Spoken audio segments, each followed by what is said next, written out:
welcome to another episode of AITA, MIDAO. Woman back for changing seats away from creepy autistic men midway flight. Now she came to Reddit to ask AITA for doing that. Now, let's listen to her story, or let's go and read her story and see if she was really AITA. Let's go to the computer, shall we? Hey family, welcome back to another episode of AITA. Women backed for changing seats away from creepy autistic men mid-flight.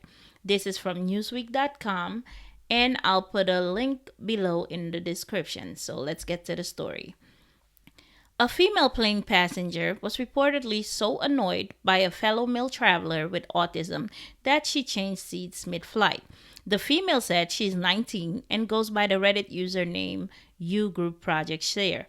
The post in the MIDAO forum has been upvoted 16,000 times. She wrote that she was traveling alone as part of an 11-hour flight, exhausted from only 4 hours of sleep from the previous day.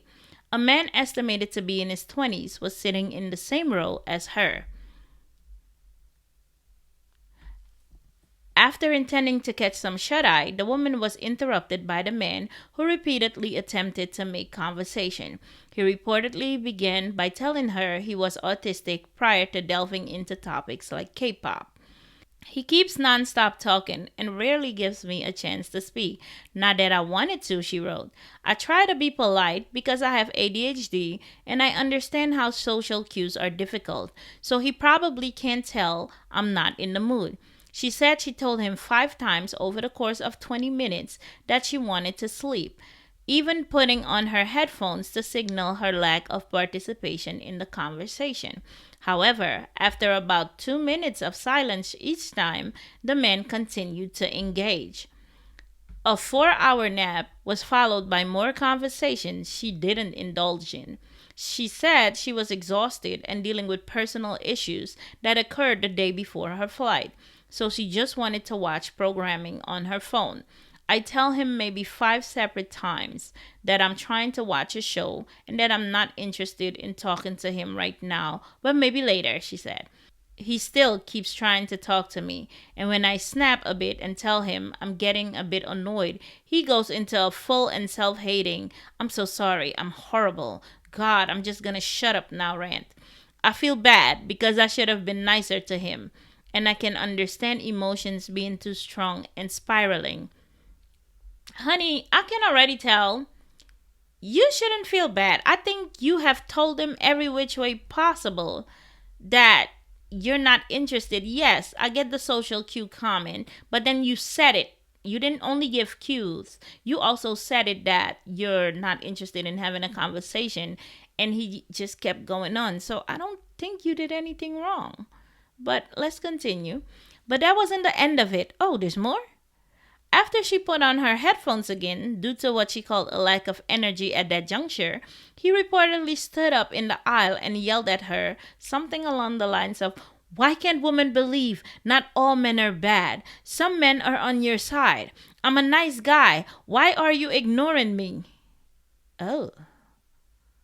The man then went to the bathroom, which provided the Redditor, who was worried about having her own panic attack, I bet, with the chance to change seats during the flight. She even credited amazing flight attendants who helped her in the moment. She later said she believed she saw the man sniff her jacket at one point. She was supported by most of the 2,100 plus comments, including many who thought the man seemed creepy. The poster said she was initially creeped out and at one point even thought the man was an incel or involuntarily celibate. I just think it's his autism. He couldn't pick up the cues. That's true. But you did everything you could humanly possibly do to tell someone you're not interested in having a conversation. You told him multiple times. You gave the cues. He didn't get that. I don't know what else you were supposed to do. So you changing seat was not a bad thing, honey. Don't feel bad. But let's see what the commenters had to say. I'm autistic and might not pick up on someone using body language to tell me they don't want to talk.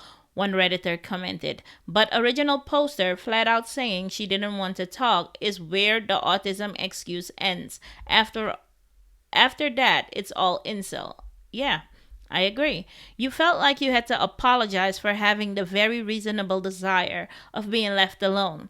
Another said, nothing you said here suggests that you were anything but polite and considerate, way past the point at which a reasonable person could be expected. Regarding the incel comments, Spectrum reported in 2020 about radical online communities that attempt to lure autistic men into extremist fringes that are in rare cases cause violence.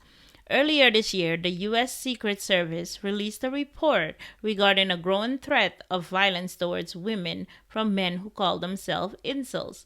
In 2021, a man who also referred to himself as an incel hit and killed 10 pedestrians in a crowded commercial district in Toronto. After he was caught, Salon reported that the suspect and his defense team referred to him as autistic.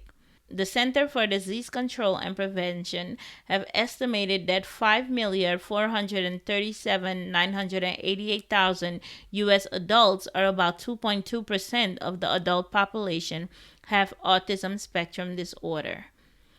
So, tell me what you think about this story in the comment below. Would you have changed seats?